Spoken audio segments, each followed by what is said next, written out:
Rebahaners, here we go again. Welcome to LK21 Rewatch ID. Kalian masih pengen nonton film bertema fantasi? Nah, kali ini saya akan rekomendasikan film yang akan membawa kita menjelajah jauh ke dalam pusat inti bumi. Ya, film ini diadaptasi dari novel dengan nama yang sama karya Jules Verne. Film ini dirilis tahun 2008. Dan ya, gak usah deh kelamaan spoilernya ya. Langsung saja kita saksikan bersama, inilah Journey to the Center of the Earth. Di awal film terlihat seseorang di tepi jurang yang terdengar memanggil nama Trevor. Yang ternyata itu adalah sebuah mimpi buruk dari Trevor tentang kakak kandungnya yang menghilang, yaitu Max. Trevor adalah seorang dosen yang juga dikenal sebagai profesor yang sedang melanjutkan sebuah penelitiannya yang lebih dahulu dilakukan oleh kakaknya, yaitu Max, yaitu mempelajari tentang pergeseran bumi melalui sensor yang telah ditanam di beberapa tempat oleh Max. Namun Alan, ya dia adalah pemilik institut itu, merasa penelitian mereka tidak menguntungkan dan ingin mengambil alih gedung mereka untuk keperluan lain.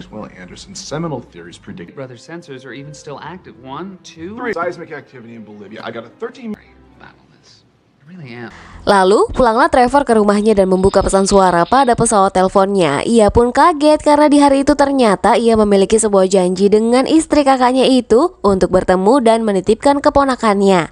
Trevor pun bergegas membersihkan perkakasnya yang sepertinya tak pernah disentuh untuk beberapa tahun lamanya. Belum selesai ia membersihkan rumahnya, istri Max pun bilang bahwa mereka telah berada di depan rumah Trevor. Trevor pun menyambutnya dan mau tidak mau berjalan menuju keponakannya itu untuk mengajaknya bergurau. Ia, keponakannya bernama Sean, akan menginap dalam waktu 10 hari dan sebelum pergi, istri Max memberikan sebuah kotak pada Trevor dan berkata itu adalah kotak milik Max, kakaknya. Di dalam rumah, Sean mendapati rusuhnya rumah pamannya itu dan pamannya yang mencoba mencairkan suasana langsung dijawab oleh Sean untuk tidak perlu berlebihan padanya. Lalu Trevor membuka kotak milik Max tadi dan Sean pun berkata bahwa ia tidak memiliki banyak cerita tentang ayahnya itu. Lalu Trevor menemukan sebuah buku milik Max yang di dalamnya terdapat catatan-catatan kecil. Ia pun melihat catatan suhu di beberapa negara yang Max letakkan sensor. Lalu Sean pun diajak untuk pergi ke labnya untuk memeriksa sesuatu. Setibanya di lab, Trevor mencocokkan catatan dengan hasil pembacaan sensor di monitor labnya yang menunjukkan hasil yang sama dengan 10 tahun yang lalu, di mana di tahun itulah Max menghilang. Kemudian Sean bertanya apa maksud dari 4 titik yang berkedip itu. Trevor menjawab hanya 3 yang berkedip. Dengan pasti Sean menjawab bahwa yang berkedip ada 4 buah. Dan saat Trevor melihatnya ternyata benar, ada satu kelipan yang baru pertama kali ia lihat. Trevor pun ingin memulangkan Sean terlebih dahulu karena ia ingin memeriksa titik yang tidak selalu muncul itu. Ia juga menjelaskan pada Sean bahwa dia dan ayahnya itu meneliti sebuah kemungkinan menuju pusat bumi melalui jalur lava. Sean menolak untuk dipulangkan. Ia ingin ikut perjalanan pamannya itu. Dan di perjalanan dengan modal koin yang dikumpulkan pamannya pun terjadi. Di dalam pesawat, Trevor masih sibuk memahami kode yang ditinggalkan oleh Max. Salah satunya dengan sebuah kata terangkat yang Trevor duga jika membuat mereka berpasangan seperti suatu unsur di tabel periodik. Namun Sean yang melihat sepintas berpikiran simpel bahwa yang sedang pamannya baca mungkin saja adalah sebuah nama. Dengan gadgetnya, Sean pun melakukan pencarian melewat Google dan pamannya hanya bengong karena belum mengetahui teknologi itu. Dan benar, dengan keyword yang dituliskan pada buku itu, mereka menemukan bahwa itu adalah sebuah nama orang. Dan mereka pun menentukan tujuan mereka kemana akan pergi. Sesampainya di tempat tujuan, ia disambut oleh seorang wanita yang bilang bahwa orang yang ia cari telah meninggal. Dia juga bilang bahwa ia bukan orang yang bekerja pada orang yang Trevor cari, melainkan dia adalah anaknya. Trevor pun memperlihatkan buku milik Max, berharap wanita itu mungkin memiliki informasi tentang ayah Sean tersebut. Namun wanita itu hanya bilang bahwa saudaranya itu hanyalah Vernian, orang yang percaya bahwa tulisan Jules Verne adalah fakta. Ia pun memperlihatkan buku salinan milik ayahnya yang sama persis dengan buku milik Max beserta catatannya. Namun Trevor masih bersikeras untuk memeriksa sensor seismiknya yang bergeser.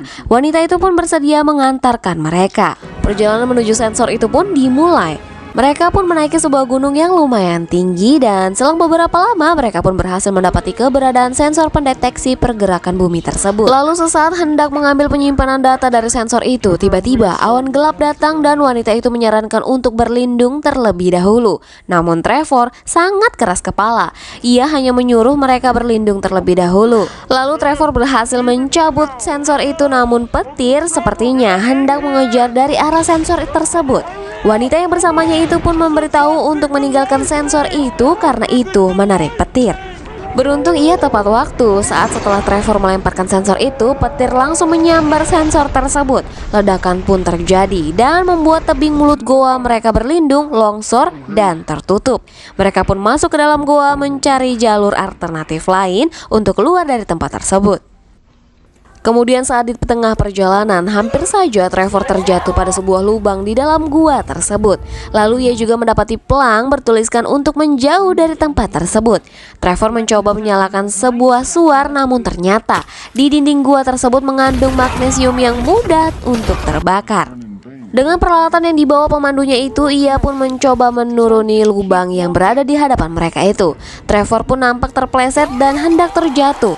Lalu pemandunya berinisiatif memutuskan tali yang terlilit dan ternyata Trevor hanya setengah meter tergantung dari dasar lubang itu. Hal tak terduga pun terjadi. Ternyata di situ mereka menemukan sebuah tambang tua dan nampak seperti pernah ke sana. Pemandu itu pun menyalakan sebuah genset dan membuat lampu menyala dan keadaan di dalam gua pun menjadi terang. Ia pun berpendapat bahwa rel pada tambang itu mungkin dapat mengeluarkan mereka dari tempat itu. Perjalanan dengan rel itu pun dilakukan. Ternyata tambang itu sangatlah luas. Jalannya menanjak dan menukik membuat Trevor dan yang lainnya pun ketakutan. Wanita itu pun membuat sampul yang ternyata dibuat untuk melakukan pengereman darurat. Dan akhirnya mereka pun berhasil untuk berhenti. Di tempat pemberhentian itu, Sean mendapatkan dinding-dinding bertaburkan berlian. Mereka pun sadar bahwa itu adalah corong dari gunung berapi vulkanik. Dan tanpa mereka sadari, ternyata yang mereka pijak adalah lapisan tipis yang bisa mudah pecah akibat ulah Sean yang sibuk mengambil berlian dan membuat salah satu berlian itu jatuh. Mereka pun kembali terjatuh dalam corong gunung vulkanik itu. Beruntung ternyata di dasar corong tersebut adalah sebuah danau yang besar. Mereka pun akhirnya selamat. Setelah mereka beristirahat di pinggir danau tersebut, mereka melihat langit di dinding gua seperti bintang yang seakan bergerak. Ternyata itu adalah kumpulan burung bercahaya yang harusnya mereka sudah punah 150 tahun yang lalu. Mereka pun beranjak ke sisi lain gua itu dan melihat sesuatu yang sangat menakjubkan. Pemandangan yang sangat indah. Dan yang lebih membuat Trevor bahagia lagi adalah bahwa saudaranya, Max, dan ayah wanita itu ternyata benar. Ada kehidupan di pusat inti bumi. Buku milik Max mungkin ditulis oleh orang yang pernah ke sana sebelumnya. Mereka pun mendapati sebuah rumah pohon yang di dalamnya terdapat seperti ruang kerja. Mereka pun mendapati catatan milik pembuat buku dan catatan lain milik Max.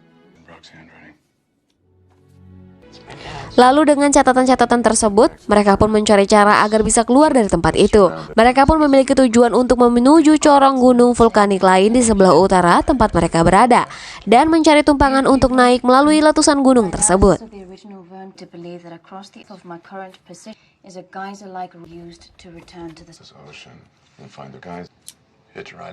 Lalu mereka pun membuat sebuah rakit untuk mengarungi danau. Angin berhembus kencang saat rakit mereka telah siap. Dan perjalanan pun dimulai. Di tengah perjalanan mereka diserang oleh ikan-ikan yang harusnya juga dia sudah punah.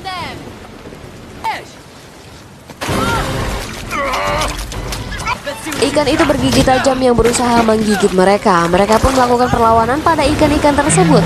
Bukan hanya itu, tiba-tiba kawanan dinosaurus air pun muncul.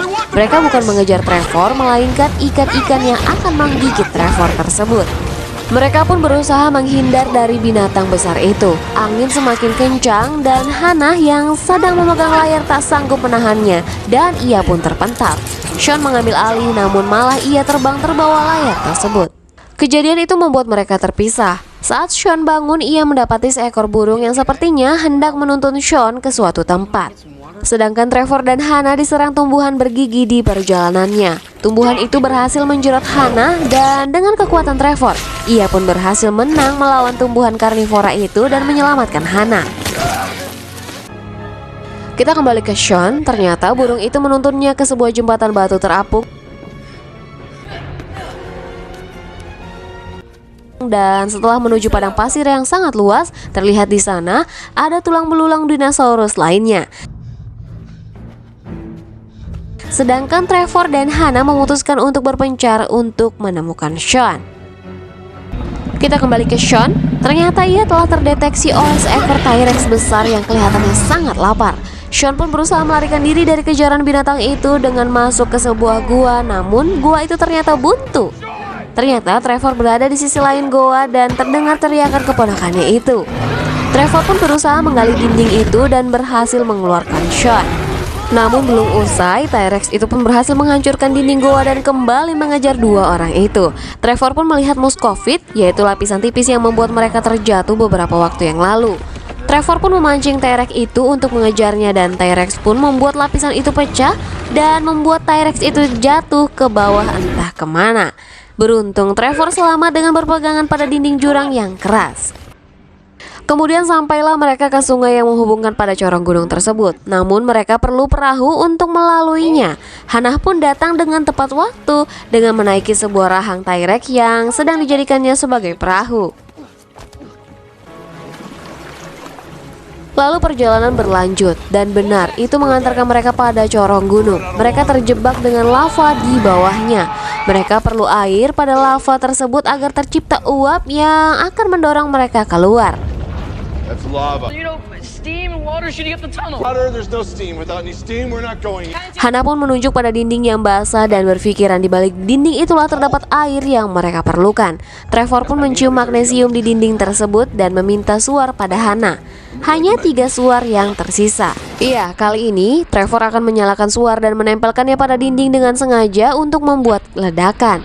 Suar pertama dan kedua pun gagal karena dinding yang ia coba ledakan itu terlalu basah. Lalu Trevor meminta untuk menurunkannya dengan tali dan mencari daerah yang kering, dan ternyata bagian yang kering terdapat di sisi lain dinding corong tersebut. Trevor pun melemparkan suar terakhir ke dinding itu. Awalnya nampak gagal, namun beberapa saat kemudian terlihat percikan api dan Trevor meminta untuk cepat-cepat menariknya ke perahu mereka tersebut. Dinding itu meledak dan tumpahan air pun keluar. Terjadilah penguapan yang mereka harapkan dan mereka pun terdorong keluar dari lubang tersebut.